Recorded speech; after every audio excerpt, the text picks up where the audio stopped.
Johannes Teodor Kollist, Velkole täna kodusel Tamme väljakul 1-1 viik Levadia. Kuidas mänguga rahule võib jääda? Ütlen nii, et mäng oli hea tegelikult. Me võitlesime väga palju, aga kurat, väga oleks võitu vaja praegu. Väga oleks seda võitu vaja. Vellal oli siin teisel poolel või Essa poolel lõpus oli veel võimalus ära lüüa. Aga noh, ei tulnud. Egast midagi juhtub.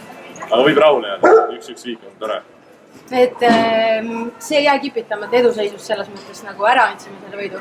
No jääb ikka natukene kipitama, aga noh, Levadia on siin hooajal just tegid Florale tabeliliidritele 2-0 ära ja et tegelikult on väga tugev võistkond ja et kodus 1-1 viik on, ma arvan, et okei. Aga no, me olime nii lähedal võidule, et tegelikult oleks võinud ikkagi need 3 punkti sealt võtta. Enda värav, räägi natuke sellest.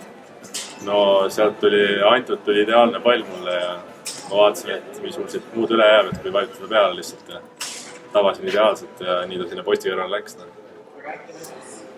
Tamma Murul 2 mängust seni kaotust pole tulnud. Kas järgmine mäng võib öelda, et lõpuks võtame siis viigi ära ja et jääbki kaotusite väljakuks praegu? Ja ma loodan küll, et meil on siin kodus väljakul väga hea õhkkond alati ja fännid aitavad siin väga palju ja siin on alati hea tuhk meil kõigil. Kuidagi on nii juhtunud, et võõrsil mängud oleme kõik pähe saanud. Aga et kui kodusel fännide abiga, siis oleme alati väga tublid ja tugevad olnud. Aitäh ja edu järgmisteks mängudeks! Aitäh!